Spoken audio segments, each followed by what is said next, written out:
Sujan चापागाईको reply आइसकेको छ। मलाई यति रिस उठिरहेको छ। कन्ट्रोभर्सी कुराहरू आइरहेको थियो उहाँ त हजुरले पक्कै पनि हेर्नु भएको छ नि। म यो मान्छेको ठुलो फ्यान हो क्या।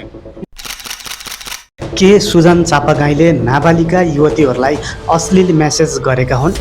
इन्स्टाग्रामको भ्यानिस मोडबाट आखिर के गरिएको थियो गोप्य मेसेज?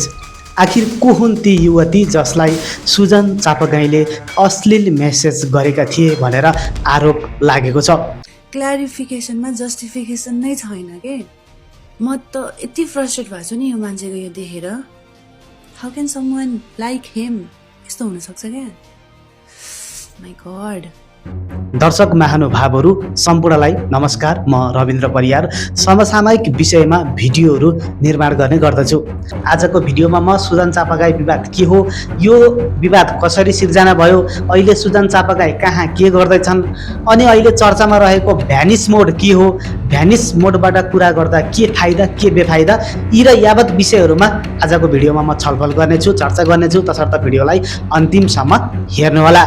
सुजन चापागाई दाई जो अहिले एकदमै कन्ट्रोभर्सी कुराहरू आइरहेको थियो, उहाँले मेसेज गर्नुभएको कुरादेखि लिएर उहाँले के बोल्नु भयो भन्ने कुरादेखि लिएर धेरै कन्ट्रोभर्सी आइरहेको थियो भने उहाँले पनि जस्टिफिकेसन दिनुभएको छ आफ्नो साइडबाट।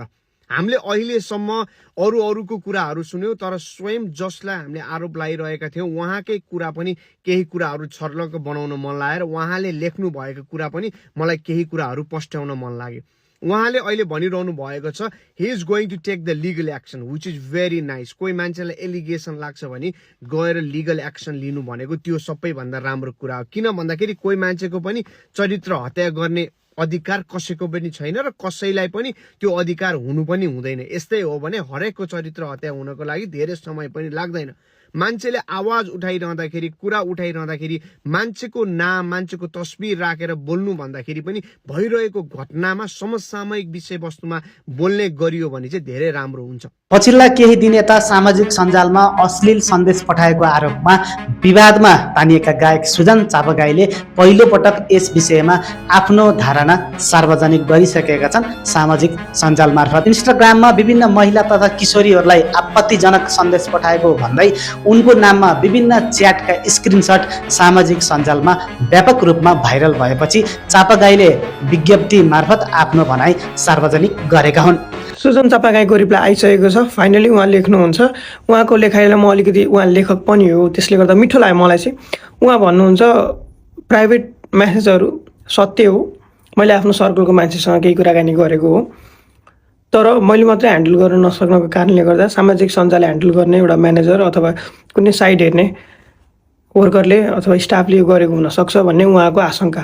र उहाँले अहिले अस्ट्रेलियामा आफ्नो टुर सम्पन्न गरेपछि नेपाल आए लगातारै यो कानुनी उपचारमा जान्छु म, होइन हजुरको विश्वासलाई घुम्न दिनुहुन्न, यो यस्तो राम्रो मिठो लेख्नु भएको छ। उहाँ गलत हुनुहुन्छ, उहाँ जानु, तर जुन तरिकाले ट्रोल भयो नि त 81 1-2 दिनमा यत्रो हाइप लियो नि त सामाजिक सञ्जालमा। यो सत्य हो, यसलाई कसरी ह्यान्डल गर्ने के गर्ने कानुनी उपचारमा गइन्छ। त्यो धैर्यता रहनुहोस्, तपाईँहरूको म माथि भएको विश्वास म तोड्ने छैन। क्या मिठो लेख्नु भएको छ। हाल साङ्गीतिक भ्रमणका क्रममा अस्ट्रेलियामा रहेका उनले सामाजिक सञ्जालमा जारी गरेको वक्तव्यमा पछिल्ला दिनहरूमा सार्वजनिक भएका केही सामग्रीले आफूलाई निकै दुखी र चिन्तित बनाएको उल्लेख गरेका छन्। साथै आफूले विगतमा नजिकका साथीहरू ठानेका व्यक्तिहरूसँग मेसेज आदान प्रदान गरेको कुरा सत्य रहेको स्वीकार गर्दै त्यसबाट सिर्जना भएको परिस्थितिका लागि माफी समेत मागेका छन्। यद्यपि सामाजिक सञ्जालमा भाइरल भएका यी सबै सामग्री भने आफ्नो नभएको उनको दाबी छ। उनले आफ्नो आधिकारिक सामाजिक सञ्जाल आफू एक्लैले सञ्चालन गर्न सम्भव नभएको उल्लेख गर्दै विभिन्न समयमा सोसियल मिडिया म्यानेजरहरूले समेत त्यसको व्यवस्थापन गर्दै आएको र त्यही क्रममा कतै दुरुपयोग भएको हुन सक्ने प्रारम्भिक अनुमान आफूले गरेको बताएका छन्। विवादित च्याटहरू सार्वजनिक भएसँगै सामाजिक सञ्जालमा गायक चापागाईको तीव्र आलोचना भइरहेको छ। विशेष गरी किशोर अवस्थाका बालिकाहरूसँग भएको भनिएको अश्लील संवादलाई लिएर सर्वसाधारणहरूले घटनाको निष्पक्ष अनुसन्धान गरी आवश्यक कानुनी कारबाही गर्न माग गरिरहेका छन्। सुजन चापागाईले ती फेक स्क्रिनशट राख्ने विरुद्ध चाहिँ किन प्रहरीमा उजुरी दिएका छैनन् मानहानिको मुद्दामा, त्यो चिज पनि उनले स्पष्टीकरण दिन आवश्यक हुन्छ। र सुजन चापागाई गीत गाउने, गीत कम्पोज गर्ने हिसाबमा सर्वश्रेष्ठ छन् र मलाई लाग्दैन कि अहिलेको यो जुन वर्तमानकालीन अवस्थामा चाहिँ सुजन चापागाई जस्ता सर्जकहरू चाहिँ नेपालमा छन्। तर यसरी यत्र प्रख्यात गायक भनिनेहरूले नै यस्तो खालको हरकत गर्ने यदि सत्य हो भने चाहिँ त्योभन्दा दुःखको कुरो हुने छैन। र सुजन चापागाईले यदि त्यो चिजहरू चाहिँ सबै फेक हो, आरोप लागेको हो भने चाहिँ साइबर ब्युरोमा चाहिँ उजुरी दिन आवश्यक छ र यसको स्पष्टीकरण बारेमा चाहिँ पोस्ट पनि लेख्न आवश्यक छ वा केही भन्न आवश्यक छ। नत्र यत्रो हामीले मानेको गायक जसको चाहिँ मलाई फर्स्ट टाइम होला सुजन चापागाईको गीतहरू सबै याद छ, तर त्यस्तो मान्छेको चाहिँ यस्तो स्क्रिनसटहरू आइरहेको छ अथवा यस्ता हरकत गर्छन् भने त्योभन्दा चाहिँ दुःखको विषय हुँदैन। सुजन चापागाईसम्म यो भिडियो पठाइदिनु होला र हामीलाई स्पष्टीकरण चाहियो। यस विषयमा उनले आवश्यक छानबिन प्रक्रिया सुरु भइसकेको जानकारी दिँदै अस्ट्रेलियाको साङ्गीतिक भ्रमण सम्पन्न गरेर नेपाल फर्किएपछि कानुनी प्रक्रियामा सहभागी हुने बताएका छन्। चापागाईले आगामी दिनमा सामाजिक सञ्जालको प्रयोग र व्यवस्थापनलाई अझ व्यवस्थित तथा सुरक्षित बनाउने प्रतिबद्धता व्यक्त गर्दै आफ्नो दर्शक तथा श्रोताको विश्वास कायम राख्न हर सम्भव प्रयास गर्ने बताएका छन्। वक्तव्यको अन्त्यमा उनले लेखेका छन्, मेरो बदनियत नहुँदै यहाँहरूले बिहोर्नु परेको समस्याप्रति म माफी चाहन्छु। मैले चाहिँ किन नबोलेको भने म यो मान्छेको ठुलो फ्यान हो क्या, ठुलो नै फ्यान हो। म चाहिँ घरबाट काममा र कामबाट घरमा जाँदाखेरि मलाई चाहिँ 40-45 मिनट लाग्छ होइन ड्राइभमा। मेरो गाडीमा यही मान्छेको गीत बज्छ क्या डेली होइन। मलाई मान्छे साथी मेरो गाडीमा कहिलेकाहीँ बहिनी भाइहरू हुँदाखेरि दाइ गीत चेन्ज गर्नु भन्दाखेरि म गीत चेन्ज गरिदिने क्या, त्यति मनपर्छ होइन। उहाँलाई म जस्तो धेरैले मन पराउनुहुन्छ। अहिले साङ्गीतिक यात्राको क्रममा उहाँ अहिले अस्ट्रेलियामै हुनुहुन्छ क्या अरे, कन्सर्ट धेरैजना जाँदै पनि हुनुहुन्छ अस्ट्रेलियामा। यो एउटा न्युजले चाहिँ एकदम सनसनी नै मचाएको छ। पहिला त म यो जुन कुरा उहाँको बारेमा सुरुमा एउटा बहिनीले ल्याउनु भएको थियो त्यो भिडियो नि मैले हेरेको थिएँ होइन। त्यो बहिनीलाई म एकचोटि सल्युट गर्न चाहन्छु होइन। अहिलेको बच्चाहरू होइन, अहिलेको मान्छे यङ जेनेरेसनहरू चाहिँ पहिला जस्तो कुरा लुकाउनुहुन्न होइन।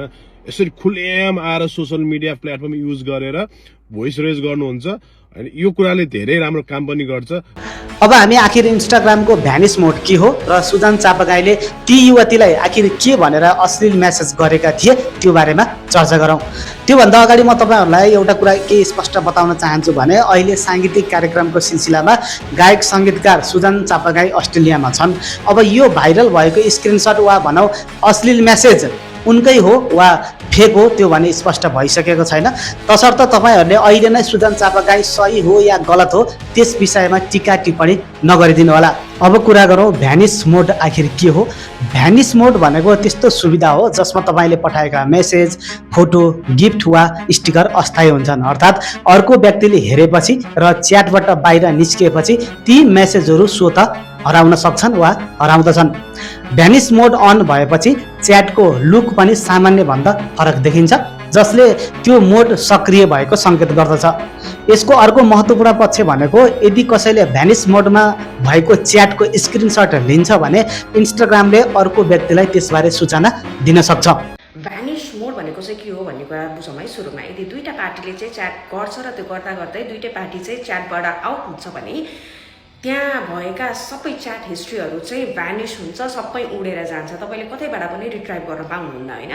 सो द्याट इज भ्यानिस मोड। अब त्यस्तो मोड चुज गरेर यदि कसैले च्याट गर्छ भने त्यसबाट हामीले के बुझ्नु पर्यो, त्यो मान्छेले किन त्यो मोड चुज गरिरहेको छ भने उसले क्लियरली त्यहाँ थाहा हुन्छ उसको मोटिभ कि उसले चाहिँ सबै इभिडेन्सहरू हटाउनको लागि चाहिँ त्यो मोड चुज गरिरहेको हुन्छ होइन। अनि अब त्यस्तो मोड चुज गर्दा गर्दै पनि कतै न कतैबाट त्यो च्याट गरेको चाहिँ अर्को फोनबाट चाहिँ पिक्चर लिएर यदि कसैले त्यो मान्छेलाई एक्सपोज गरिदिन्छ भने अभियसली के त्यो सेलिब्रिटीले आफूलाई डिफेन्ड गर्नलाई कस्तो रेस्पोन्स लिएर अगाडि आउँछ। च्याट त जेन्युइनै देखिन्छ तर मैले गरेको होइन, म सेलिब्रिटी, सोसल मिडिया ह्यान्डल मेरो अरू मान्छेहरूले पनि गर्थ्यो, मेरो स्टाफहरूले गर्थ्यो, अब उनीहरूले गरेको होला, मैले होइन। That's not me. म अब कानुनी प्रक्रियामा जान्छु। अभियसली तपाईँ कानुनी प्रक्रियामा जानुहुन्छ, त्यसैको लागि त भ्यानिस मोड युज गर्नुभएको थियो। अफकोर्स भिक्टिमहरूसँग इभिडेन्स त स्ट्रङ छैन किनकि भ्यानिस मोडमा च्याट गरेको हो। अब अकाउन्ट रियल हो कि होइन भन्ने कुरा पनि चेक गर्न मिल्दैन। केस त तपाईँले जित्नुहुन्छ। अब सुजन चापागाईको आइडीबाट आएको भनिएको अश्लील मेसेजमा के छ उक्त स्क्रिनसटमा देखिए अनुसार सबै कुराहरू त्यहाँ प्रस्तुत गर्न असमर्थ छु, तर पनि त्यहाँ देखिएका केही कुराहरूलाई हेरौँ अनि सुनौ है त। सुजन ओपन माइन्डेड चिल साथी मिस हुन्छ।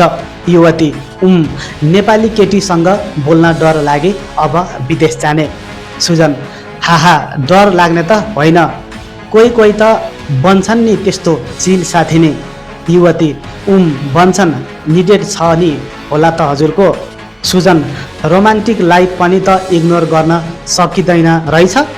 त्यसै गरी अर्को अश्लील भावमा मेसेज देख्न सकिन्छ। सुजन एक्टिभिटिजको एक्सपिरियन्स। युवती नो। सुजन पनि गरेको छैन। युवती नो बच्चै छु त भने त। सुजन लौजा। युवती सुजन अन्डर एज रहेछ। युवती भन्या थिए त अस्ति। सुजन पिसहरू हेरम त खै। युवती अस्ति देखाएको थिए त। सुजन होइन, मजाले हेर्न मन लाग्यो नि त हौ। दर्शक महानुभावहरू, यी र यस्तै अश्लीलताले भरिएका मेसेजहरू अहिले सामाजिक सञ्जालभरि छताछुल्ल भएका छन्। यी बाहेकका पनि त्यस्ता गोप्य मेसेजहरू छन् जसलाई म युट्युबको कम्युनिटी गाइडलाइनको कारणले गर्दाखेरि प्रस्तुत गर्न सकिनँ, क्षमा प्रार्थी छु। अब धेरैलाई लाग्न सक्ला आखिर ती नाबालिका युवती को हुन् जसले सुजन चापागाईको आइडीबाट बारम्बार अश्लील मेसेज जाने गर्दथ्यो। हालसम्म ती युवती को हुन् भनेर सार्वजनिक गरिएको छैन, न त युवतीले नै आफ्नो वास्तविक अनुहार सार्वजनिक गरेकी छिन्। खास वास्तविकता के हो त्यो भने आइसकेको छैन। अब यी भाइरल भएका स्क्रिनसटहरू वास्तविक सुजन चापागाईले नै युवतीलाई पठाएका हुन् वा कुनै नक्कली सुजन चापागाईले ती युवतीलाई मेसेज गरिरहेका छन्, त्यो त अब अनुसन्धानबाटै पत्ता लाग्नेछ। तपाईहरुलाई के लाग्छ? जस्तो लाग्छ आफ्नो मनमा लागेका सल्लाह सुझाव र प्रतिक्रियाहरू कमेन्ट मार्फत व्यक्त गर्नुहोला। भिडियोलाई अन्तिमसम्म हेर्नु भएकोमा धन्यवाद।